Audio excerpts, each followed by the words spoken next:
Hare Krishna, dear devotees. Welcome to the Bhakti-rasāmṛta-sindhu class. Let us start with Mangalacharan prayers. I will share my screen.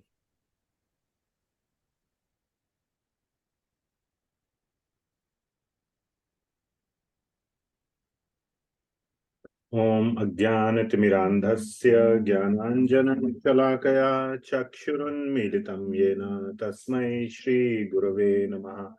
Shri Chaitanya Manobhishtam Sthapitam Yena Bhutale Swayam Rupaha Kadamahyam Dadati Swapadantikam Vandeham Shri Guru Shri Yutah Padikamalam Shri Gurun Vaishnavanscha Shri Rupam Sagrajatam Sahagana Raghunathanvitam Tam Sajivam Sadvaitam Savadhutam Parijana Sahitam Krishna Chaitanya Devam Shri Radha Krishna Padan Sahagana Lalita Shri Vishakhan Vitamscha Namam Vishnu Padaya Krishna Presthaya Bhutale Srimate Bhakti Vedanta Swami Niti Namine Namaste Saraswati Devi Gauravani Pracharine Nirvishesha Shunyavadi Paschatya Desha Tarine He Krishna Karuna Sindhu Deenabandho Jagatpate Gopesha Gopika Kanta Radha Kanta Namostute Tapta Kanchana Gaurangi Radhe Vrindavaneshwari Vrishabhanu Sute Devi Pranamami Hari Priye Vanchakalpatarubhyascha Kripa Sindhubhya eva cha Patitanam Pavanebhyo Vaishnavebhyo Namo Namaha. Jaya Shri Krishna Chaitanya Prabhu Nityananda Shri Advaita Gadadhara Shrivas Adi Gaura Bhakta Vrinda. Hare Krishna Krishna Krishna Hare Hare Rama Rama Hare Hare. Srila Prabhupada ki jai. Srila Jiva Goswami Prabhupada ki jai. Okay.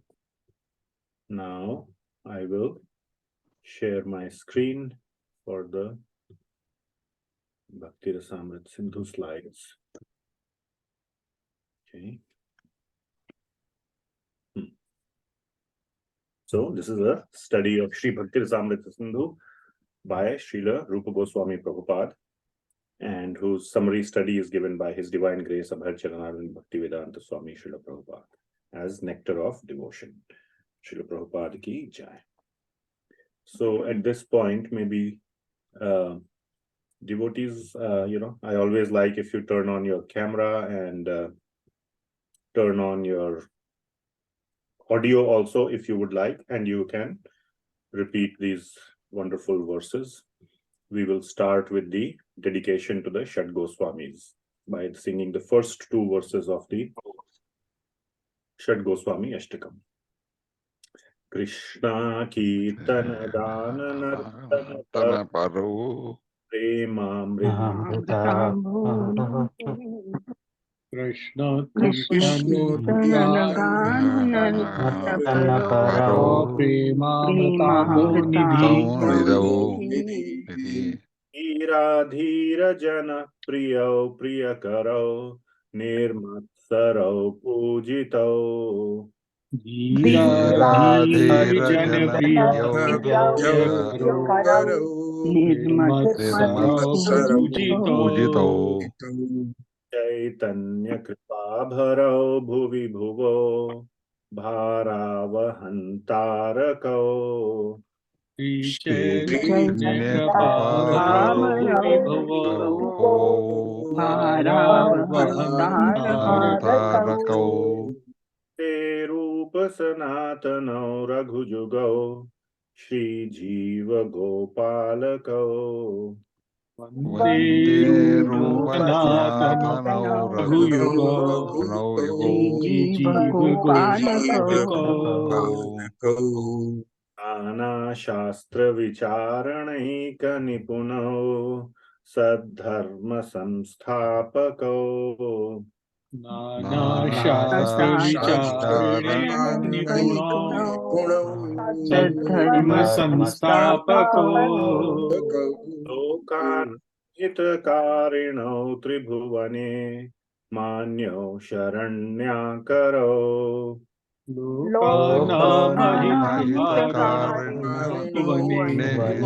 Manyo Sharanyakaro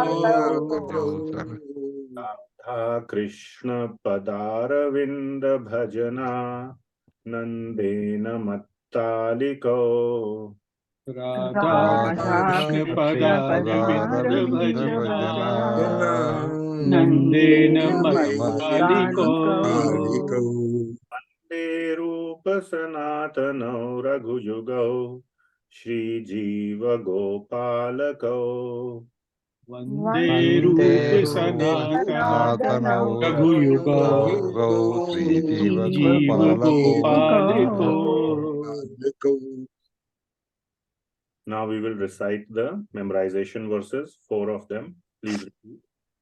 Anyabhilashita shunyam Anyabhilashita shunyam karmadyanavritam Jnana Karmadyanavritam anukulyena krishnanu Anukulena Krishnanu bhaktiruttama Shilanam Bhaktiruttama sarvopadhi vinirmuktam Sarvopadhi Vinirmuktam paratvena nirmalam Tatparattvena Nirmalam ena rishikesha Rishikena Hishikesha manam bhaktiruchyate.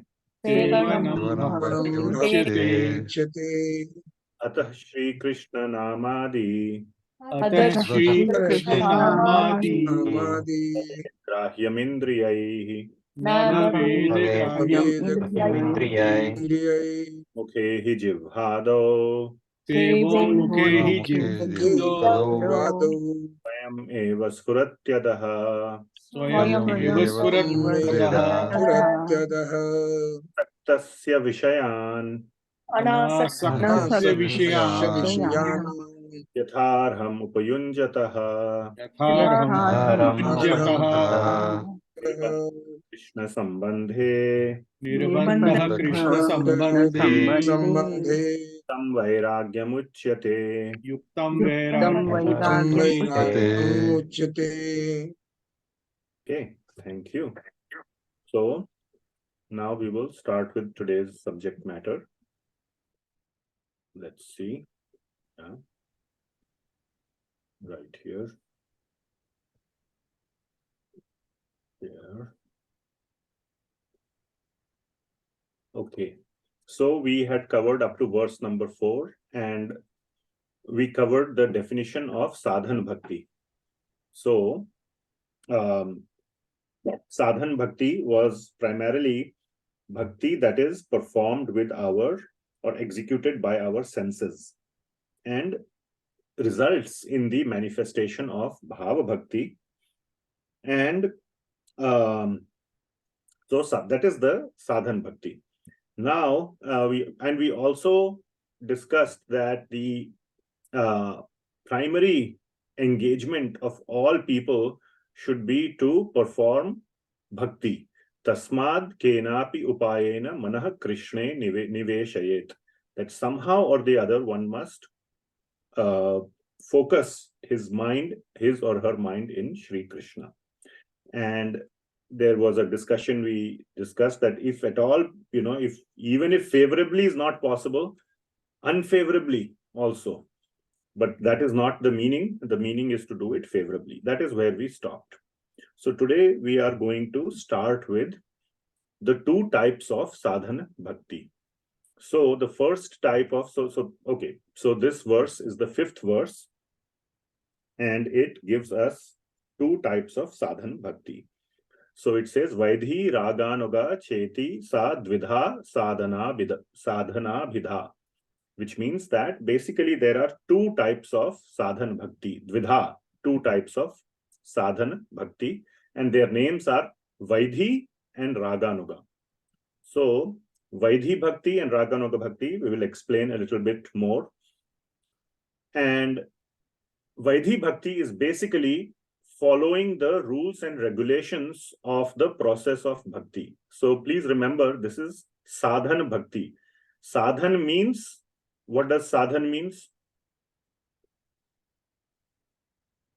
By practicing. Huh? Vehicle or Yeah. type, no? I heard practicing. I didn't hear what the other one was. It is a vehicle sort of, takes Sense. us. What A is, method used to Using do an the bhakti. instrument. yes, instrument and method. Tools and processes, or means and processes. That is sadhan.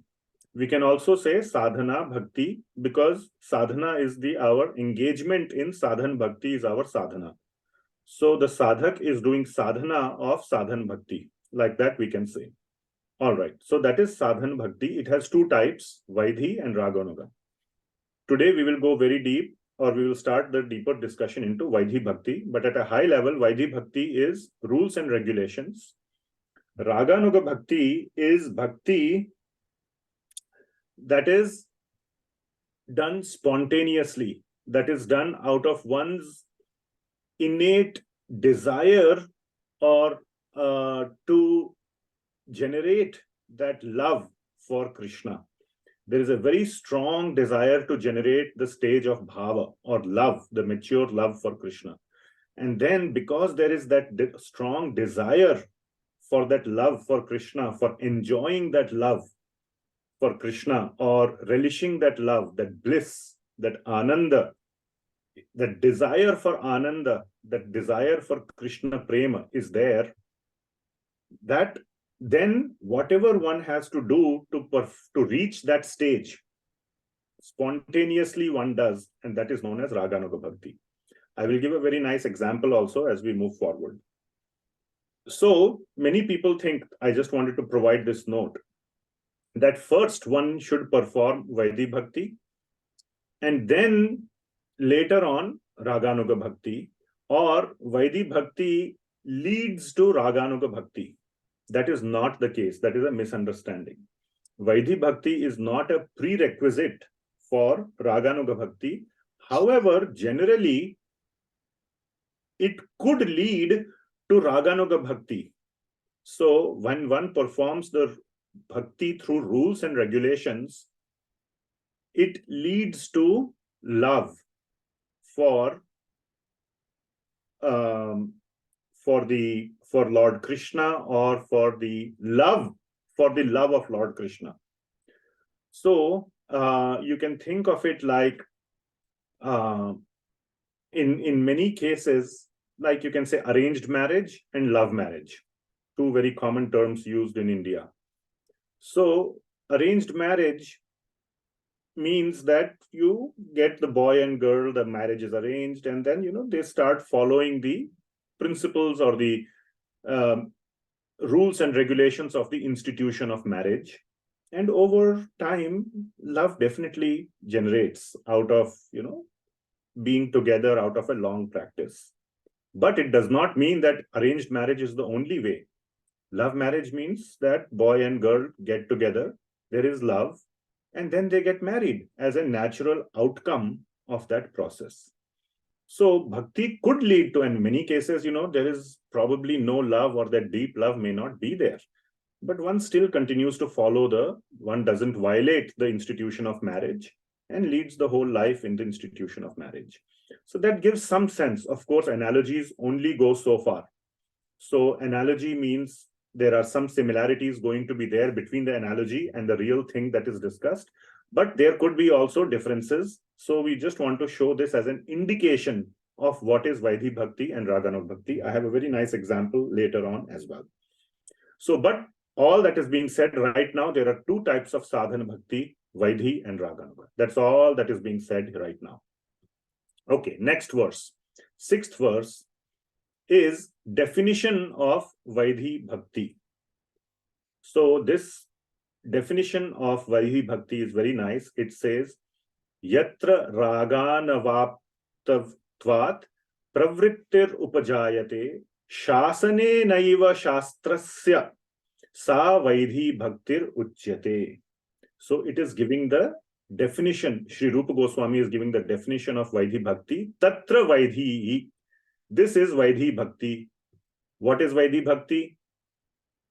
First of all, yatra raganavattavat, which means that due to lack of raga, when that attachment to Krishna is not there, that spontaneous attachment to Lord Krishna, that for somehow how that develops, that attachment, or how the raga develops, I will show later.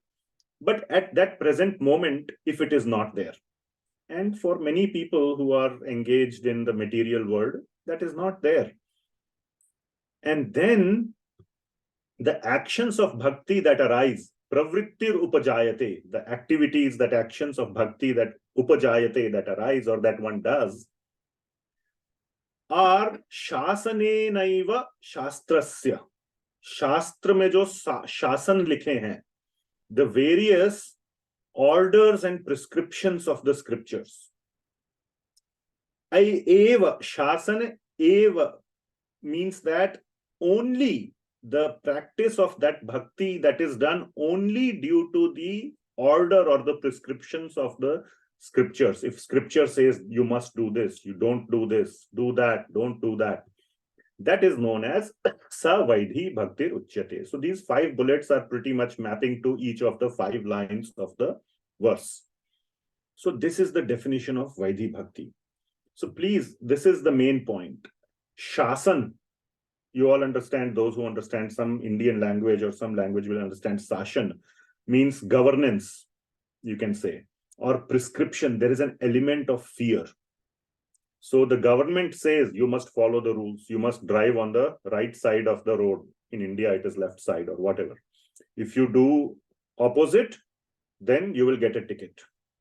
So there are rules, and rules means what automatically comes with the rules is the converse. If you don't follow the rule, then fill in the blank. So consequences are a natural part of the definition.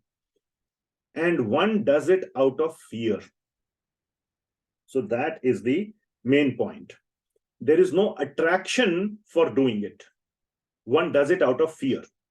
So, for example, I have shown this example of drinking milk. Many children these days, including myself when I was a child, even till today, I don't like to drink milk. How many of you just naturally like to drink milk? If you are offered, what drink would you like? And you will say, I want milk. Many people will say some soda, Coke or Pepsi or whatever. Some will say orange juice. How many of you will say milk? Hot, fresh milk. Anybody wants to raise their hand? Nobody is raising their hand.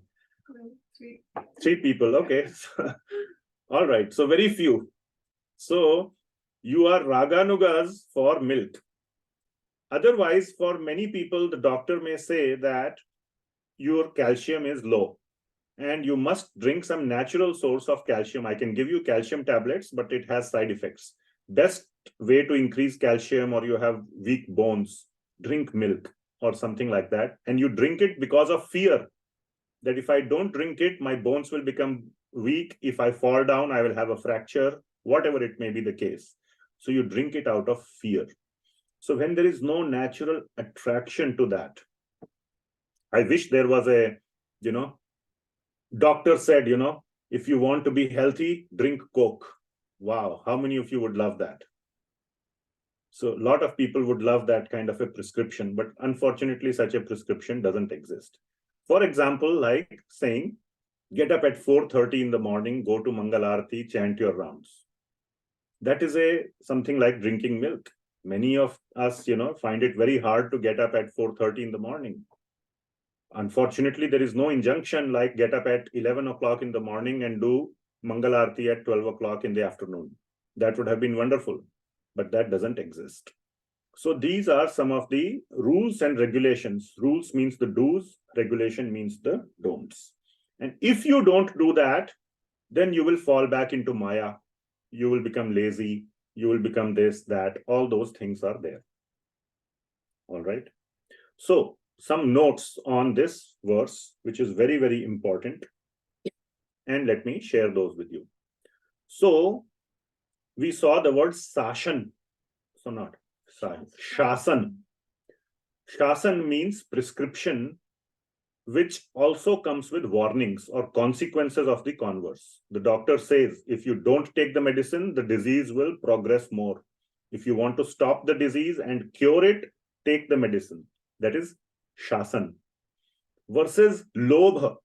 So these are two terms that are used by our acharyas, lobha and shasan. Lobha means one does it out of natural attraction for something. Now the question comes, lobha, and of course lobha is for Krishna or Krishna prema. How does that lobha arise? We all have lobha for drinking Coca-Cola, but how does that lobha for Krishna arise? So it could arise by various means. First and foremost, we said, by inspiration from Vaidhi Bhakti. So one performs Vaidhi Bhakti, and one gets an inspiration. At some point in time, one could get an inspiration to develop love for Krishna. And it's not a guaranteed or a mechanical outcome, but it may happen because one is engaging in that process every day of Vaidhi Bhakti. It could also happen spontaneously by some other opportunities, such as a very beautiful darshan of Lord's Murti. Somebody may not, go to the temple often. One time he went to the temple and saw such a beautiful darshan of the Lord's Murti that one got attracted to it so much. Now, in this case, perhaps some past life memory is triggered. The Lord says in Bhagavad Gita that automatically I connect you to making further progress in this life from your past life. Or for somebody, it could be hearing some sweet pastimes of Lord Krishna in the 10th canto of Srimad Bhagavatam. So that's why we go out and do these Damodar programs and share the pastimes of Lord Krishna from the 10th canto in the Kartik month. That's why Srila Prabhupada, especially in ISKCON, you will see the deities are dressed so nicely. There is special focus on deity dressing in a very nice way because it attracts people. That, wow, what a wonderful deity. Even though they are just looking at the material decoration, the flowers, how many things are tingling, or those kind of things they may be looking at, but that opens up the heart. There are possibilities like that. So that is how, by Vaidhi Bhakti, it may be possible that raga or attraction, spontaneous attraction or attachment to Lord Krishna could be triggered. So I hope you are getting some sense of the difference between Vaidhi Bhakti and Raganuga Bhakti. Now, I want to make a statement that did you know we are all born expert Raganuga Bhaktas? All of us. How many of you agree? We are right at this moment. We were born. Right now we are expert Raganuga Bhaktas. Nobody agrees with me?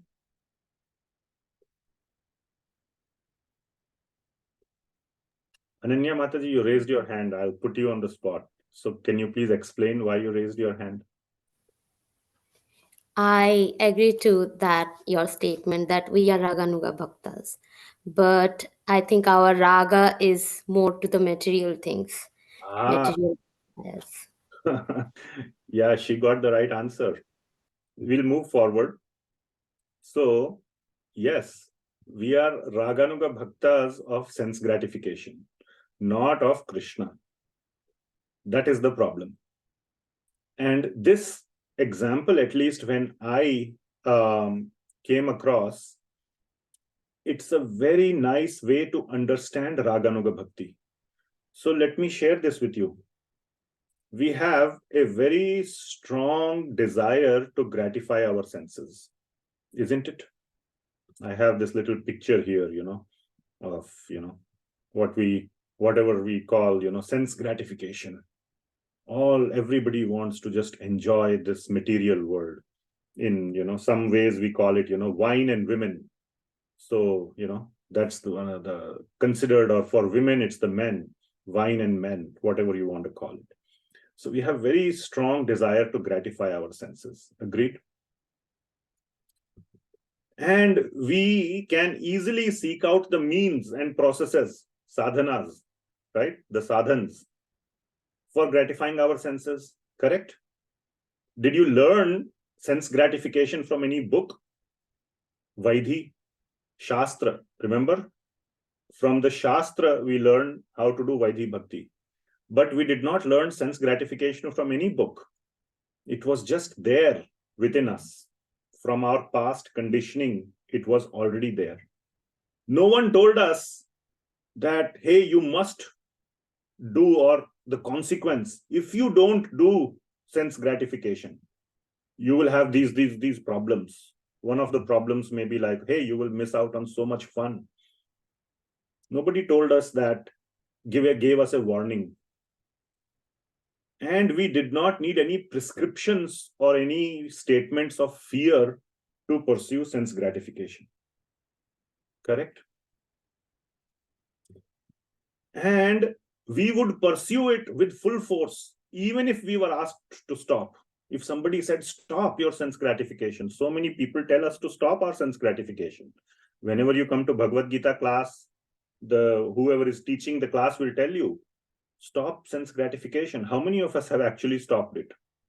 We have not stopped it. Such is our Raganuga Bhakti to sense gratification. Are you following?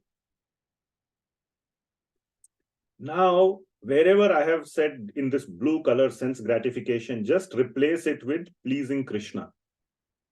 That is actual Raganuga Bhakti to Krishna. Let us see. We have a strong desire to please Krishna. Many of us may not have it, but please just replace this blue words with pleasing Krishna, or its grammatical version. So we have a strong desire to please Krishna. We can seek out the means and processes, the sadhans of pleasing Krishna without learning from any book. It's possible. No one need to tell us that, hey, if you don't please Krishna, so and so will happen. No, one is already, determined to please Krishna. It's not because one will fail to get some result. Nobody needs to give us any prescriptions or any fear to try to please Krishna.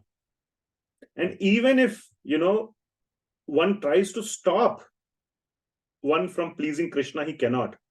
Take the example of Mirabai. She was the daughter of a king, and the father was trying to marry the daughter off so that, she can get into family life and leave this whole Krishna business. She ran away from her home. Same thing with Raghunath Das Goswami. His parents were trying to get him married, and he was just, just wanted only Krishna. And he also one day ran away from his home. So even if others try to stop you, they cannot. That is Raganuga Bhakti. So I hope you got some sense of what is Raganuga Bhakti. Okay? It is the desire to please Krishna. That is Raganuga. Bhava Bhakti, and I have, I think, a slide later on, but I'll just say it, is when one is actually become expert in that. Raganuga Bhakti is the stage when one has not become an expert, but one has a strong desire. And then one seeks out the means and processes to do it. That is why Raganuga Bhakti is within sadhana bhakti. Because one is not yet an expert, and one still needs to seek out the means and processes to do it and to learn to do it. So that's why it is the motivation which differentiates Vaidhi from Raganuga. In Vaidhi, it is fear, shasana. And in Raganuga, it is Lobha, the inherent greed that exists in one's heart. All right? Aurora, do you have a question, Prabhuji or Mataji? You have your hand raised. Okay, I'll lower your hand. If you have a question, you can raise your hand again. All right, so let's go to the next verse. And this is evidence from Srimad Bhagavatam. Tasmad Bharata Sarvatma Bhagavan Ishvaro Hari Shrotavyah Kirtitavyascha Smartavyascha Ichha Abhayam Cha Ichha Cha Echata Abhayam. So this is from the second canto, first verse, first chapter, fifth verse. This is the second canto. So what happens in the end of first canto of Srimad Bhagavatam? Anybody knows? At the very end of first canto of Srimad Bhagavatam. And as you can see, this is the beginning of second canto. It's just the fifth verse. First chapter, fifth verse of second canto. So 5 verses ago was the ending of first canto. What happened there in general? After hearing Sukadeva Goswami ji, King Parikshit became aware that he should be now fearless from the death. No. In the last ending of the first canto, Shukdev Goswami arrives on the scene. Parikshit Maharaj has just been cursed to die in 7 days. And then he decides that I want to spend the next 7 days trying to get the most important answers of life. And he asks one question, which is, what is the duty of a person who is about to die? Because he knows he is going to die in 7 days. So he wants to understand, what should a person do? And the next question is, how best to use these 7 days? What is the best use of the remaining 7 days I have? And this question and this verse is in response to that question. So Ramakant Prabhu, can you read the translation in English? Yes, Prabhuji. Hare Krishna. O descendant of King Bharat, one who desires to be free from all miseries must hear about, glorify, and also remember the personality of Godhead, who is the super soul, the controller and the savior from all miseries. Very nice. So you can see here that what is being said is that cha ichhata abhayam, that is chet chita abhayam, the last word, which means that one who has ichha for abhaya. Abhaya means freedom from all fear. And I have taken Srila Prabhupada's translation, so I didn't change it. But obviously, what you can also think of it as one who desires to be from all fear. Abhaya. Abhaya is freedom from fear. What must he do? He must do shrotavya, hearing, kirtitavyascha, kirtana, and smartavya, smaran. So, hearing, chanting, and remembering. Those are the first 3 also in the 3 processes of devotional service. Shravanam, Kirtanam, Vishnu Smaranam. Same thing. Shrotavya, Kirtitavyascha, Smaratavyascha. But of who? Of Ishvaro Hari.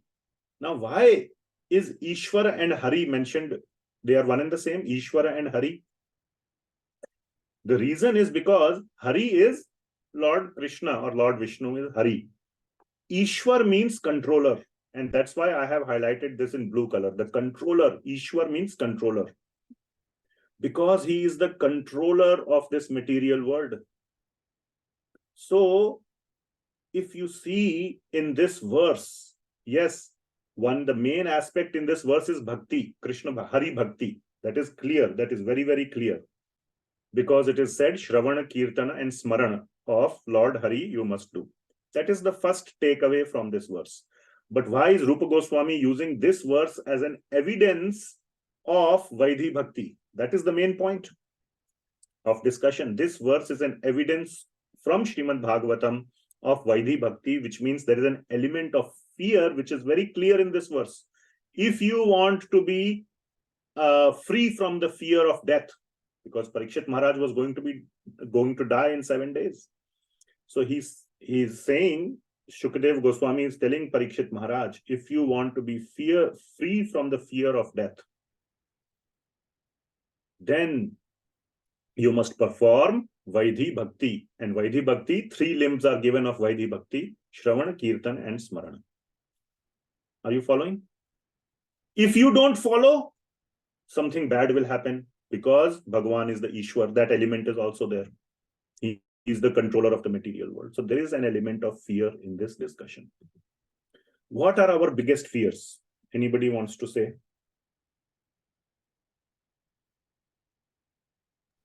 Fear for life. Death. Fear from death. Anything else? So why you should perform bhakti for that? Maybe there is some technology to,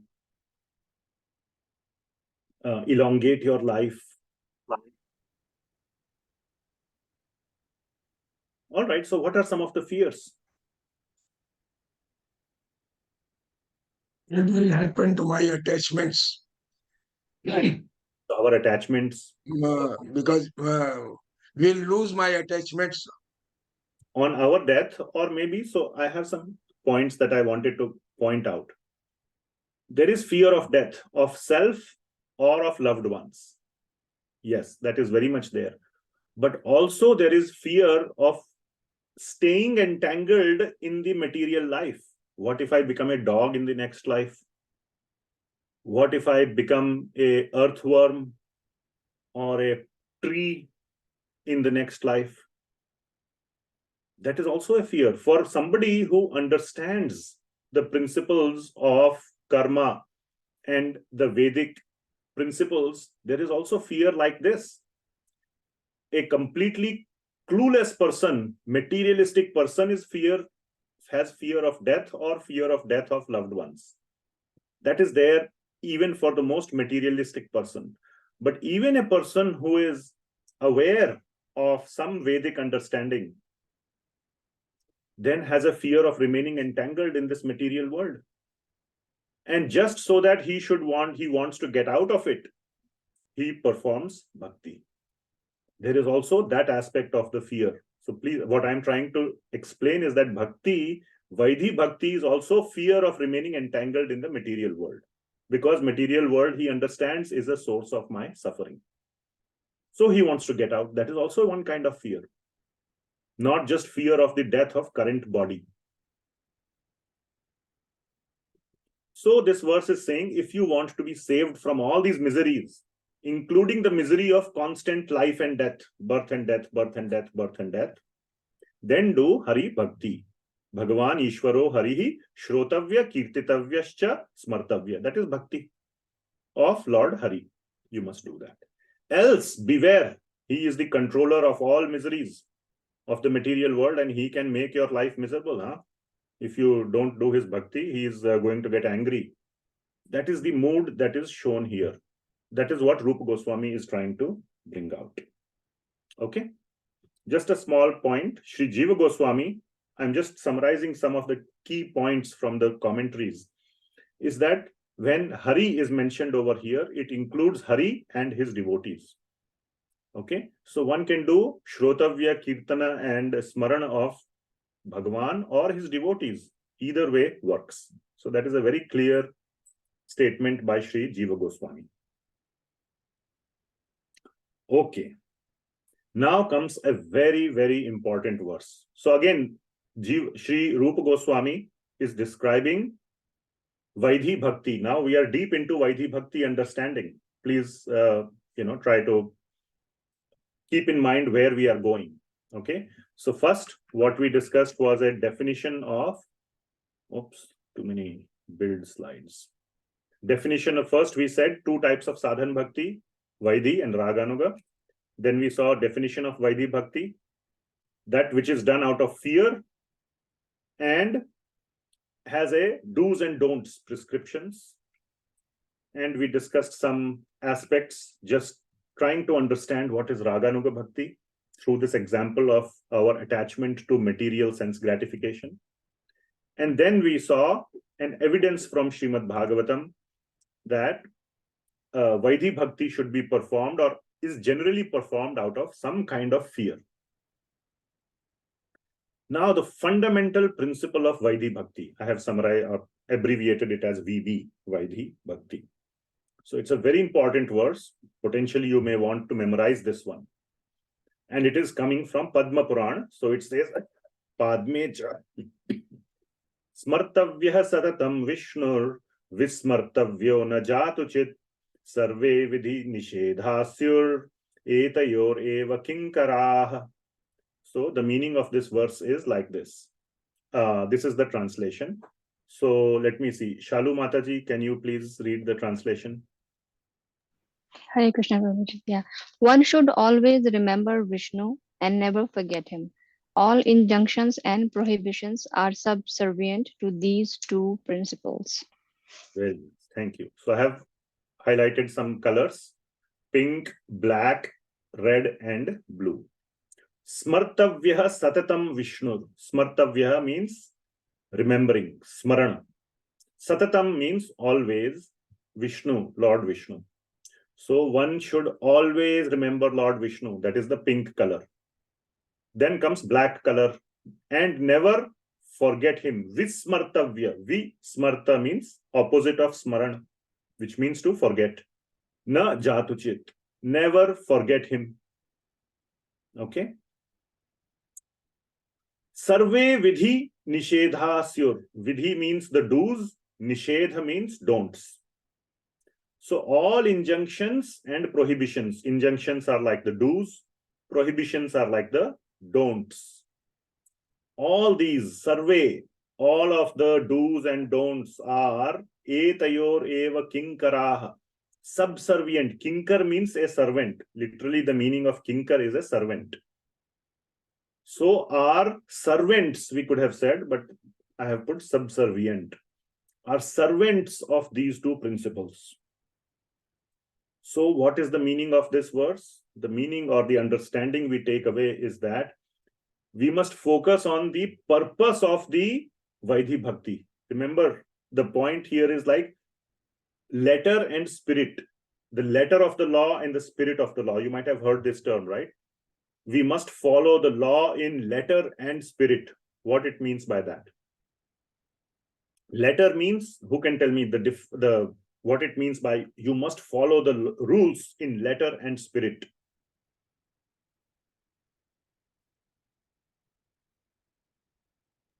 Anyone? What it says and what it means.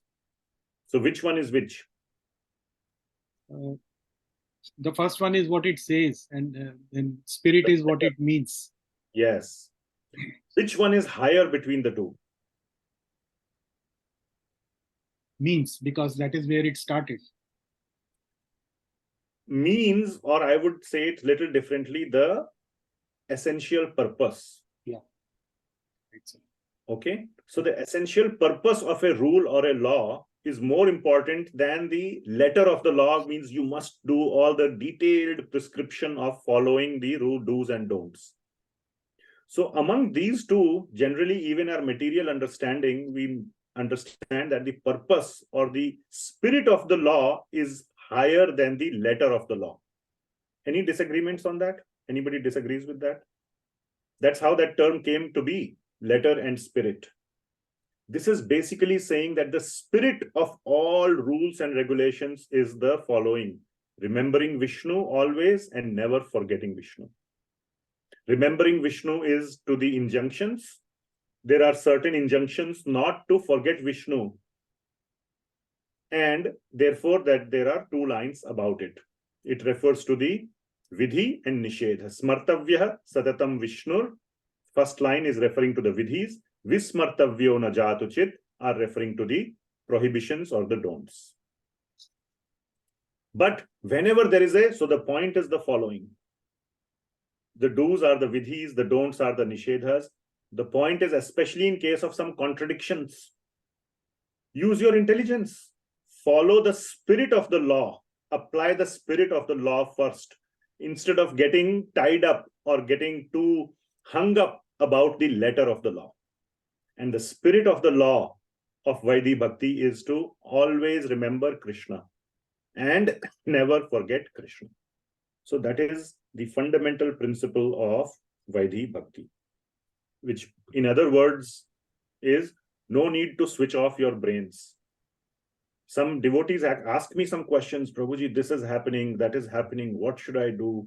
We have heard this is one of the rules, one of the da. So are there any examples you can give like this of contradictions or doubts that may come?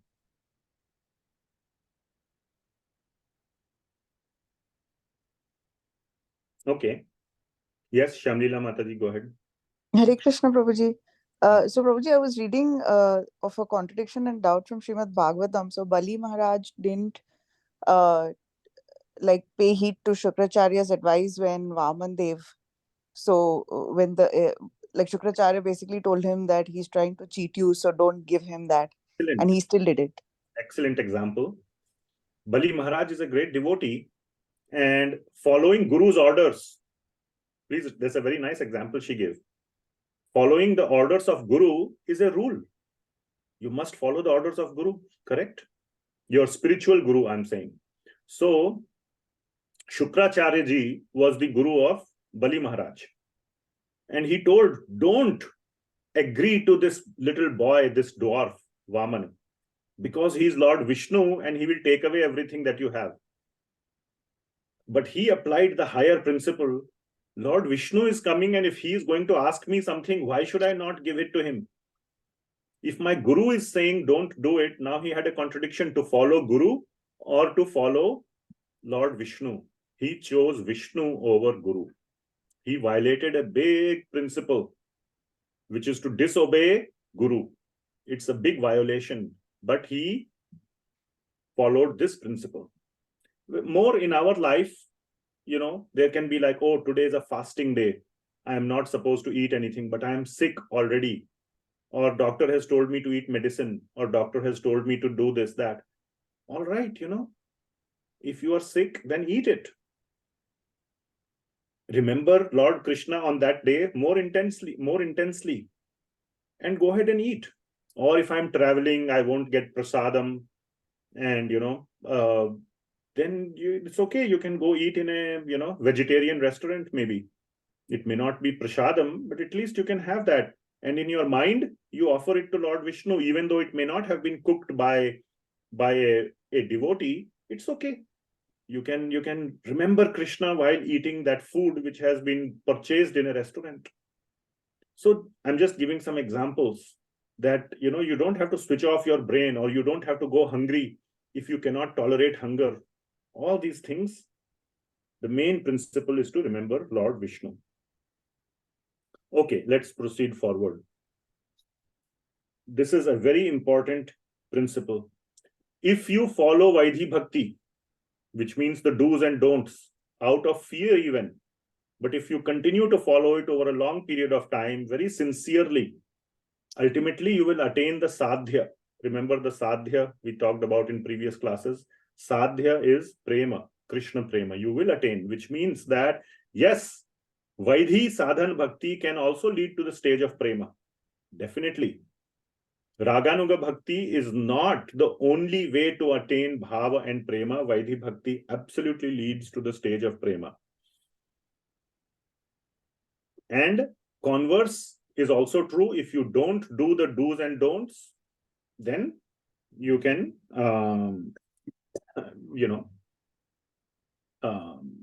be ready for some harsh results.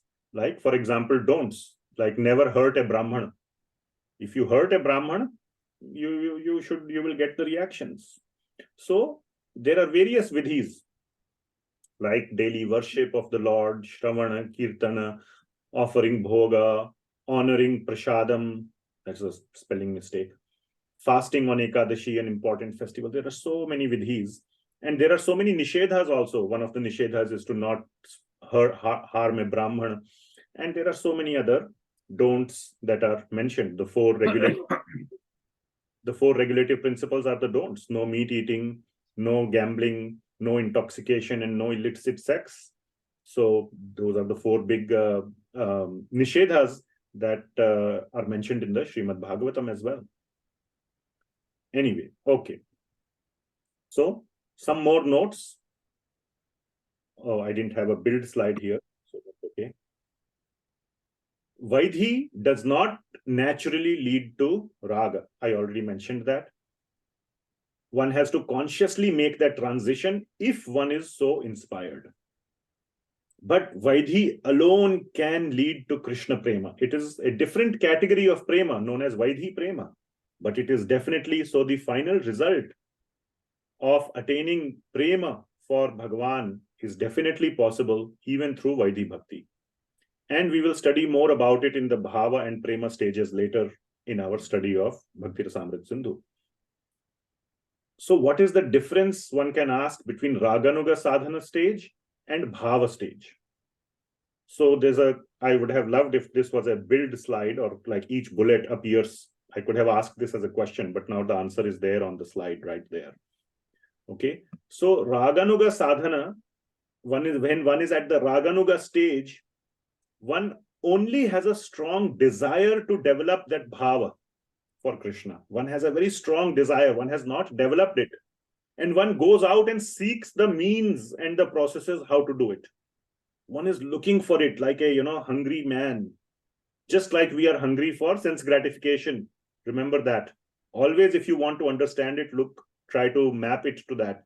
Nobody needs to tell us, here is where you will get sense gratification.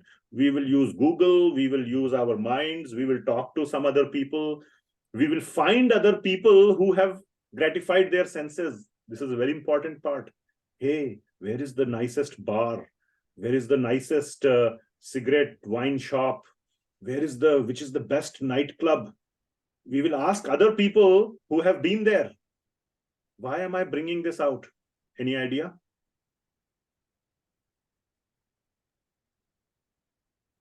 Similarly, we need to seek the how to love Krishna, or how to reach the bhava stage from the experienced soul. Exactly. Association. I was waiting for you to say that word. Association or sadhu sangha. That is so important. One seeks out the sadhus and one asks how to get Krishna prema. How did you get it? Where is the best place to get it? Tell me everything that you have gone through.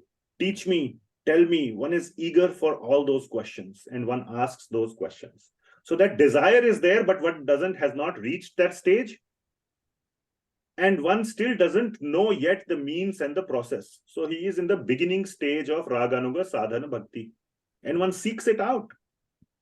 Like if a child is interested in mathematics or singing or some has internal interest, and his parents, let us say, have not identified that, and he's always singing some song, and he asks his parent, put me in a music school, put me in a whatever this, get me a teacher, get me a tutor.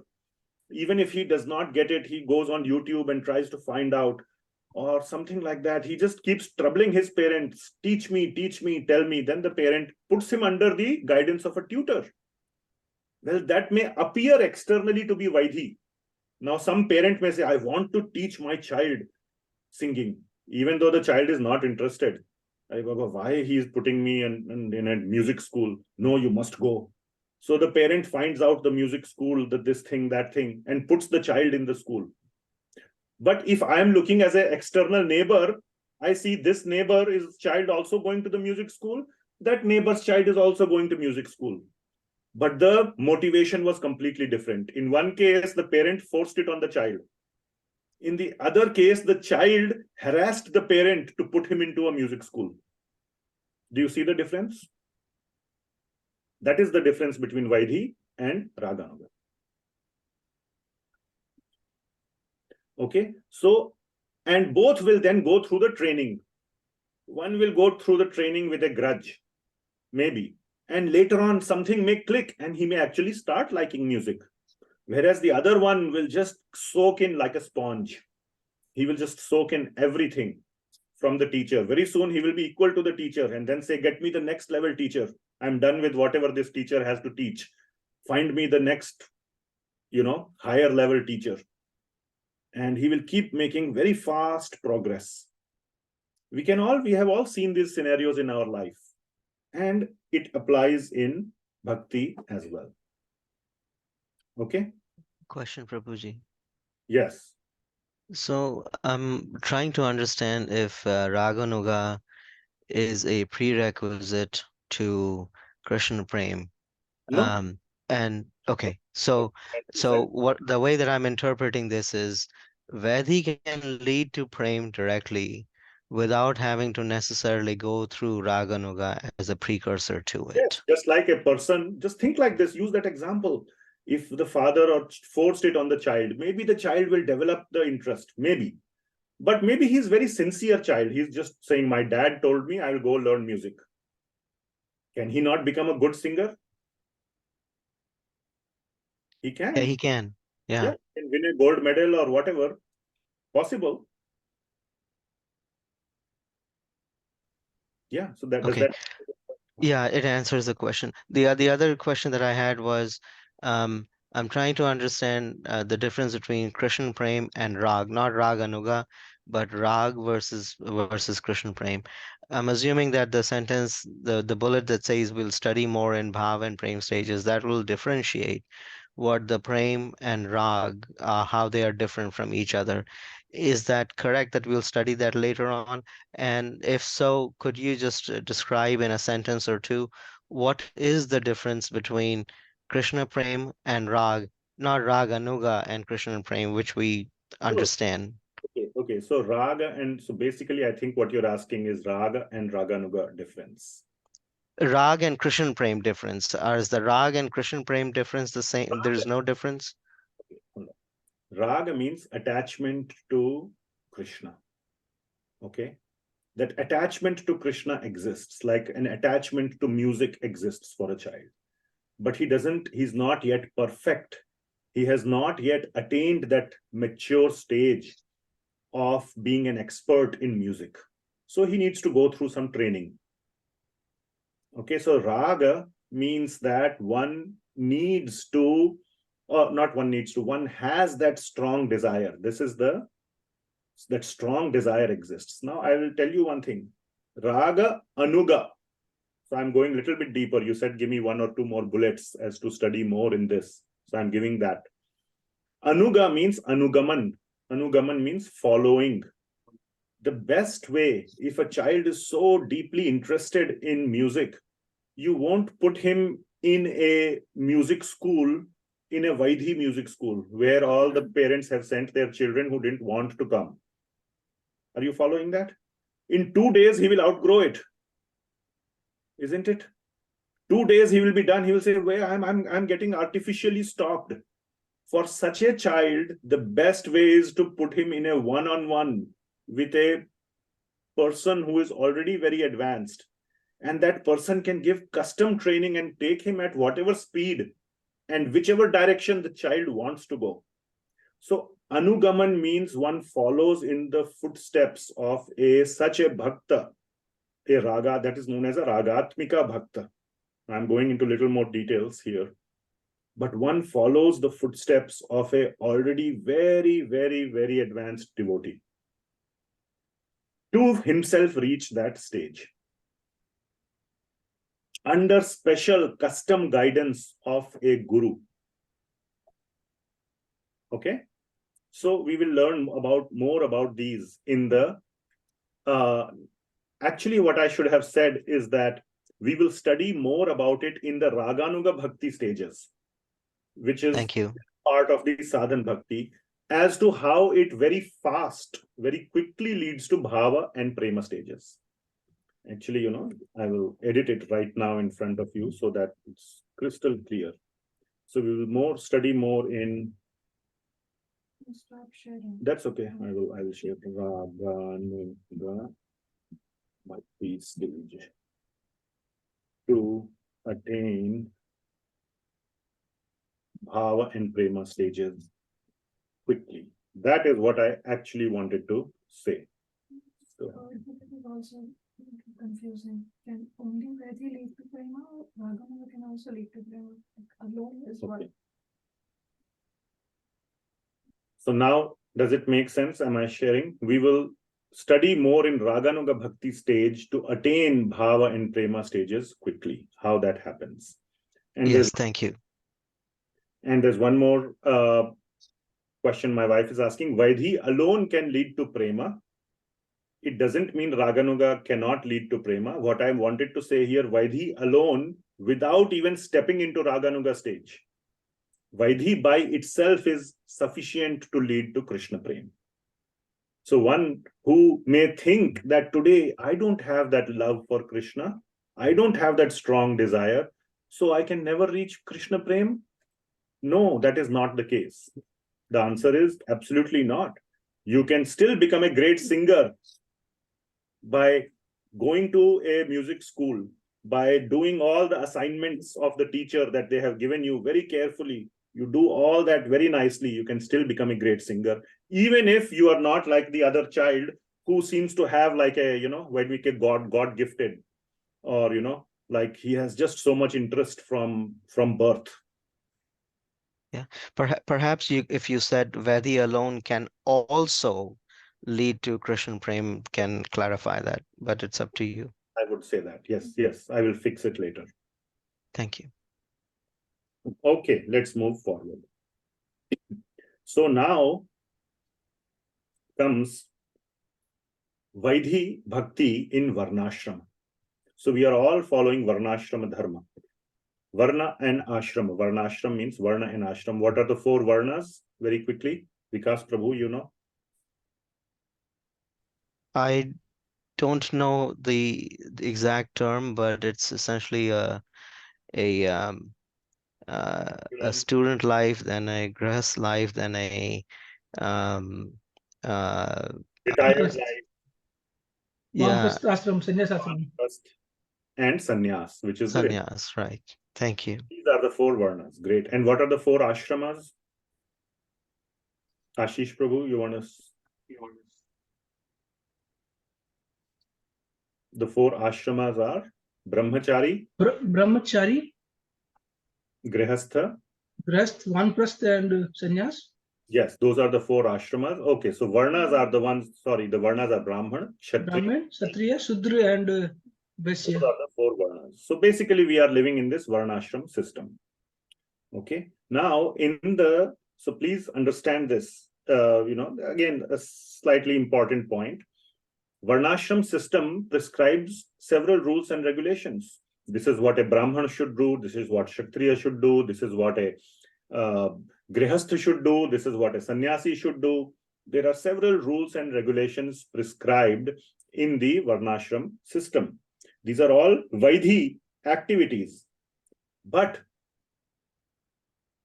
and I will show you proof from various scriptures or from Srimad Bhagavatam, or Rupa Goswami and Jiva Goswami in his commentaries show that bhakti is or should be the common basis of all the activities of Varnas and Ashramas.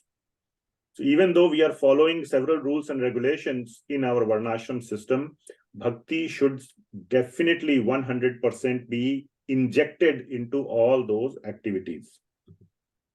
So therefore, one must perform. It is said in the Shastras and in this verse 129, I have not provided the Sanskrit, but this verse is saying one must perform the rules and regulations of Varnashram with bhakti in mind, not with the material and fruitive results, even though the scriptures ascribe material results by performance of the rules and regulations. For example, attainment of Swarga. Attainment of Swarga is a material result. It's not a spiritual result. All right. And that is one of the great benefits of following Varnashram system. You will attain Swarga. But one should perform those rules and regulations of Varnashram system with bhakti as the main focus, not material results. So a Vaidhi sadhana bhakta, one who is performing the rules and regulations of Varnashram, does not follow those rules and regulations for material reasons, but for the sadhya. What is the sadhya? Krishna prema. Okay. And there are some evidences.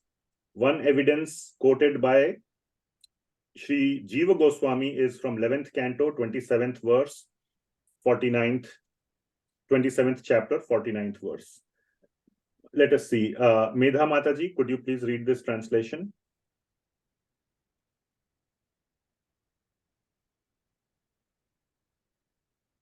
You are muted. Hare Krishna, Prabhuji. From your BBT purport, right? BBT purport. By worshipping me through the various methods prescribed in the Vedas and Tantras, one will gain from me his desired perfection in both this life and the next. Yes. So one will gain from me his desired perfection. Even so, by worshipping me, so one is performing bhakti. This is Lord Krishna saying this to Uddhavji. This is through Uddhav Gita in the 11th canto. So by worshipping me, which is an act of bhakti, through the various processes of varnashram, which is what is said, methods and prescribed in the Vedas and Tantras, through the Vaidhi Bhakti, one will gain from me his desired perfection, which is the desired perfection of performing bhakti. What is the perfection of bhakti? Is Krishna prema. So basically what is being said is that by performing Vaidhi Bhakti, one will attain my prema. This is the evidence given by Sri Jiva Goswami from 11th canto of Srimad Bhagavatam. Also, there is very strong evidence from the 2nd chapter of 1st canto itself, this beautiful verse which you all should remember, Savai pumsho paro pumsham paro dharmo yato bhaktir adhokshaje ahaituki apratihata yayatma suprasidati. So one should perform all the topmost dharma is to do bhakti of adhokshaja, of Lord Krishna, in a vaidhi way, which is ahaituki apratihata, unbroken and unmotivated. Shuddha bhakti one should perform, and then one will attain the result. Okay, so again, all these varnashrama rules and regulations and attaining swarga or attaining various siddhis, for that purpose one should not perform. It's pointless to perform so much hard work to attain siddhis, for example, of by performing this strong tapasya and this and that and so much. That is, there's one episode of a great saint. Somebody told him, there is another big person. He has done so many years of tapasya and he can walk on water. Can you come and see? You come and see. So this great saint went to the river bank, and then he saw this other person, said, I'll show you, I can walk on water. So he walked on water. And this person was not impressed, this other saint. And so he called the boatman. Boatman, can you come here? Boatman came. He said, how much do you charge to go from this side to that side? He said, 10 rupees. So he turned around to that other person. He said, you spent so many years perfecting this act of walking on water. It is only worth 10 rupees. You worked so hard to attain 10 rupees worth of expertise. I can cross the river by paying him 10 rupees. What is the point what is the gain you got by all this hard work of attaining these siddhis? So again, Vaidhi Bhakti, Varnashrama system, we can attain many things material, but that should not be the goal. The goal should be bhakti, even though we are following through the Varnashram system all the rules and regulations. Okay, next. So, 2 verses are evidence from Srimad Bhagavatam of following Vaidhi Bhakti from all the Varnashram system. And the first verse says, why? Because all the Varnas were born from the body of Lord Vishnu. So let's see. Ainesa Mataji, can you read this translation? It's from 11th canto, chapter 5, verse number 2. And this is giving the reason why one should continue to follow the Varnashram system. And the answer is because the Varnas were born from the body of Lord Vishnu. And the next line will say that one should perform bhakti by following varnashram. So this is an evidence from Srimad Bhagavatam to follow bhakti from the varnashram system. Go ahead, Mataji.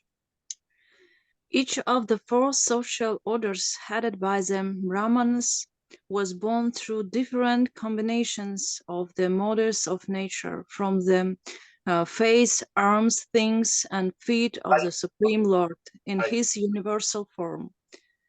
Thus the four spiritual orders were also generated.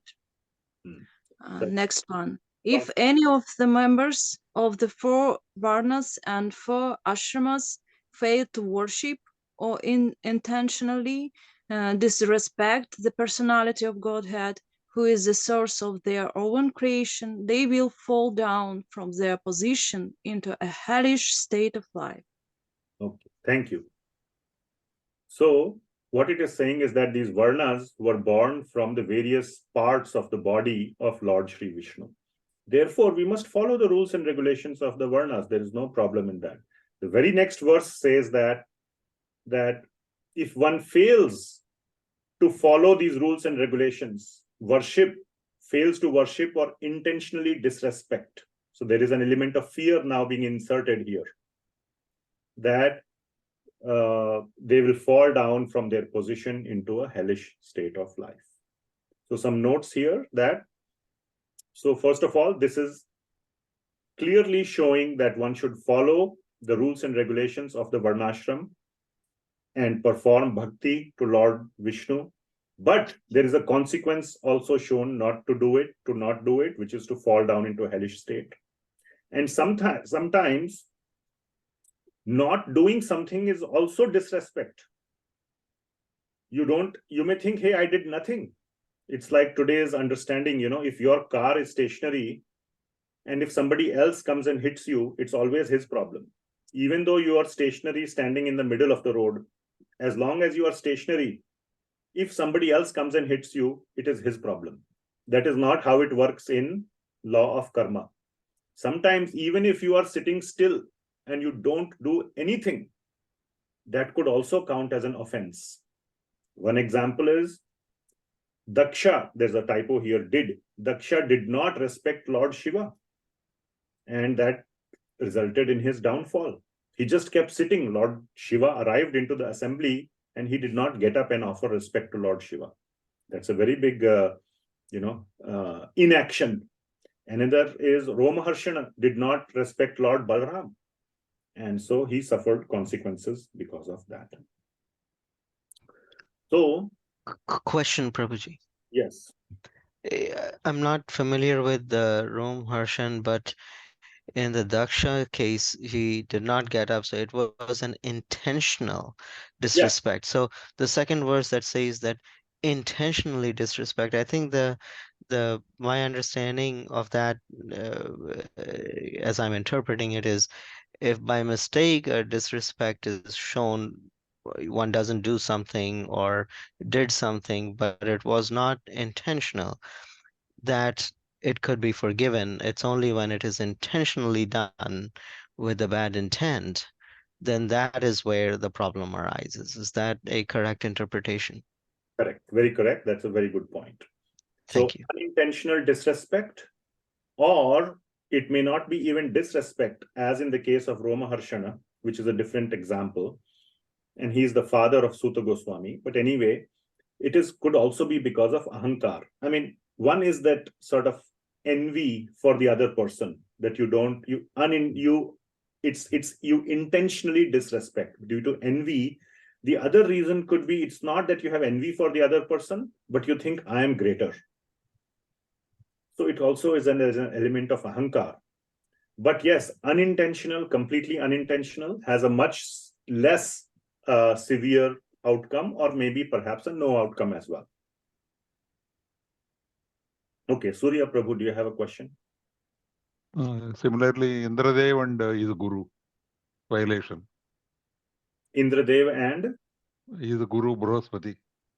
I'm not remembering what was the exact story there. When Brihaspati enters the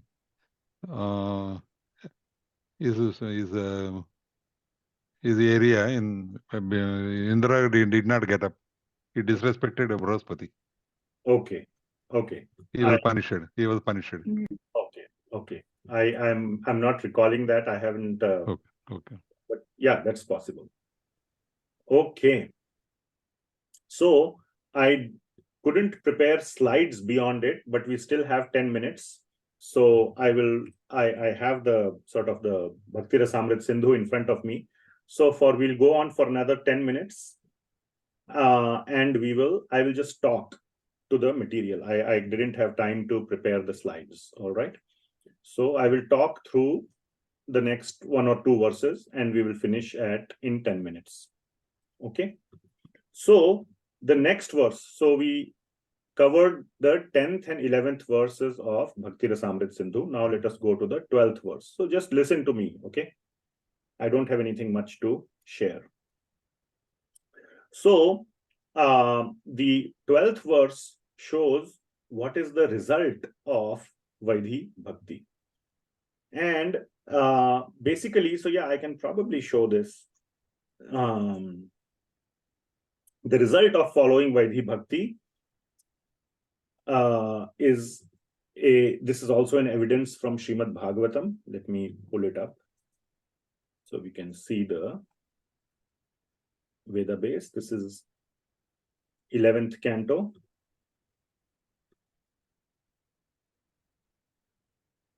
(27th chapter).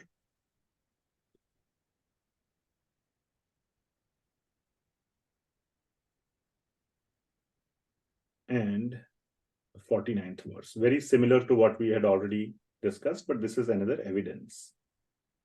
So, yeah. Let's see. Indrapal Prabhu, can you please read this translation? You are muted. Praying in this way, the devotee should respectfully place upon his head the remnants I offer to him. And wait. This is not the right one. Sorry, 49. My mistake. Okay, please read. Yes, this one. By worshipping me. Oh, we already read this. Okay, so this one we already covered. Okay, go ahead and read it. Yeah, please. By worshipping me through the various methods prescribed in the Vedas and Tantras, one will gain from me his desired perfection in both this life and the next. Yes. Okay, so this was part of the Bhakti-rasāmṛta-sindhu itself. And you can mute yourself. And then the next verse. So this was verse number 12, and then number 13. It says Pancharatrecha Surashre Vihita Shastre. So this is basically not from, yeah, I should have made some slides here. So this is not from any particular Shastra. So basically all this is saying is that all the activities, all the vidhis that are described in the Shastras for the pleasure of Lord Hari are called as bhakti. So any activity that is prescribed in the Shastra for the pleasure of Lord Hari, so whatever pleases Lord Krishna or Lord Vishnu is called bhakti.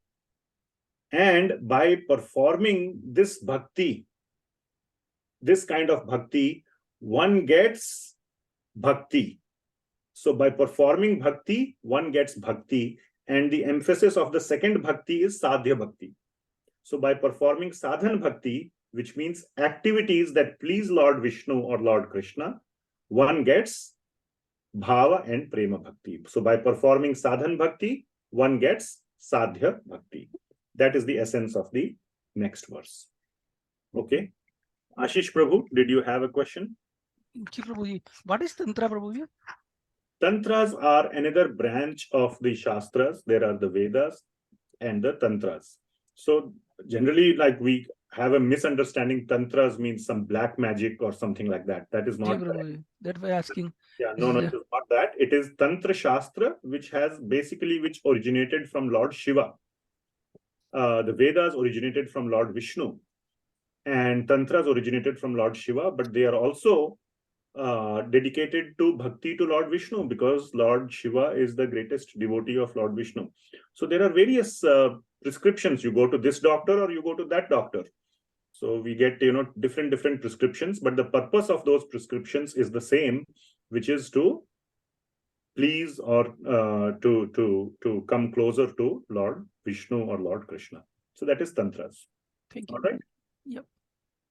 Okay. So the outcome of sadhana bhakti is bhava and prema bhakti. That is what is mentioned in the next verse. Okay, I think we can stop here. So I'll make next slides. I'll put it into slides. I just ran out of time today to make all the slides. So we'll stop at verse number 13. We covered till verse number 13 today, and we will stop here. A couple more. On that good tea. Sorry. Okay, Sai Prabhu has some questions on the chat. Where can these Raganuga gurus be found who are completely mad for meeting Krishna like Gopakumar? Very good question. There is no signboard. There is no, school of Raganugas. There is no such thing at all. You have to, that is the whole point, or that is sort of how it works. It works very organically. You have to find them. You have to seek them. You have to beg them. Again, try to apply that example. You have a child who is very interested in music, and you may have somebody down the street, just down the street. He is working a regular 9-to-5 job, but he is also a great singer, not by his credentials or by his gold medals, but just that person is deeply into singing. You go to him also, possibly. So where can these be found? You have to find them out. You cannot find them on a Google search. So you have to just find. And if you don't know the answer, I am also looking for that answer, by the way, just to share with you. If you see some of my questions to Hari Parshad Prabhu, who is a great Vaishnava scholar that I have come across, many of my own questions are on the same lines as yours. So even I'm seeking that answer. And the answer I have heard from him is just intensely pray in your heart. If you have not found yet, intensely pray in your heart. Cry out to Krishna, why you have not told me yet? Why you have not connected me with such a person yet? Just that is the best we can do. And then Lord Krishna will connect to such a person. If we have a sincere, intense desire, definitely Lord Krishna will absolutely send the, connection.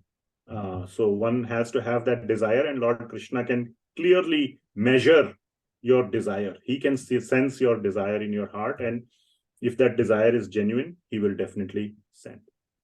Your next question is, there must be a system beyond worldly varnashrama, which is doing activities and living life together with Krishna. Yes, beyond worldly varnashram, I'm assuming you mean in the spiritual world. Otherwise, varna and ashram ultimately end in old age and death. No excitement and substantiality in these temporary identities. Yeah, I have disabled messaging to each other, because then there was a lot of chat going on. People were trying to be teachers. They were answering questions. If somebody posts a question, then, somebody else is trying to answer. Somebody posted a question that they are not able to see all these chats. So I just disabled that feature. You can only chat with me, not with each other. Anyway, so that's why I'm reading out the question. I can send out this question to everyone. I can send it to everyone because I'm the admin. So here is the question that was sent. There must be a system beyond worldly varnashram which is doing activities and living together. I don't understand this question though. Otherwise, varna and ashram ultimately end in, yeah, so that is why, that's what is said, you know, this varnashram system, as the prescription goes, is only for our material evolvement, evolution. So you go to Swarga or you go to higher planets and enjoy for a long time, as we have heard in Bhagavad Gita, and then you come back here after your pious credits, after all that you have earned through your varnashrama dharma, the pious credits have been exhausted. Kshine punye martya lokam vishanti. Bhagavad Gita, 9th chapter. So there is life beyond varnashram, beyond this material world, beyond Swarga, which is the spiritual world. And there, one is not following any varnashram, obviously. No one is a grihastha or a sannyasi or anybody. One is just a bhakta. So that, I think, is your answer to your question. Okay. So we will stop here. Anything else? Next week we have Saturday is Diwali. So Saturday is Deepavali. So wish you all next Saturday. So we will not have a class on next Saturday. Wish you all a very, very happy Deepavali festival. Please enjoy. Worship Lord Ram on that day. That is the return of Lord Ram to Ayodhya. And, you know, whatever else you do, you know, cook a lot of bhoga, sweets, offer it to Lord Ram and share with your family. And if you, you know, light firecrackers, do that, but don't forget Krishna. That is the one thing. And Damodar Leela also happened on Deepavali day, when Mother Yashoda tied Lord Krishna to the okhli, to the mortar. So remember that. So always remember, today's 8th verse is very important. Never forget Krishna, always remember Krishna. Whatever you do, whether you are lighting firecrackers, you are eating sweets, you are enjoying with your friends, always remember Krishna. Never forget him. So wish you all a very, very happy Deepavali.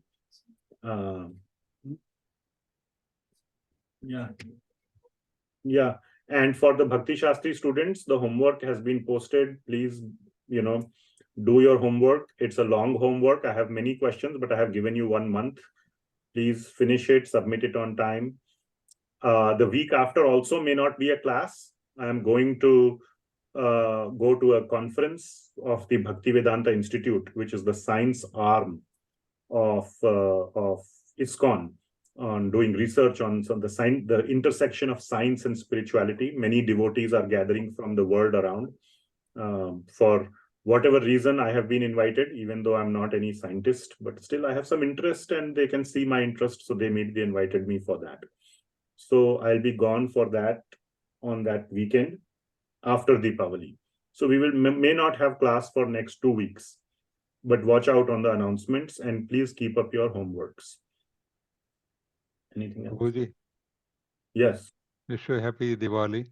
Thank you. And one more thing, recently I met one senior of ISKCON devotee. He is doing japa 64 rounds per day. Very nice. Is it possible 64 rounds per day?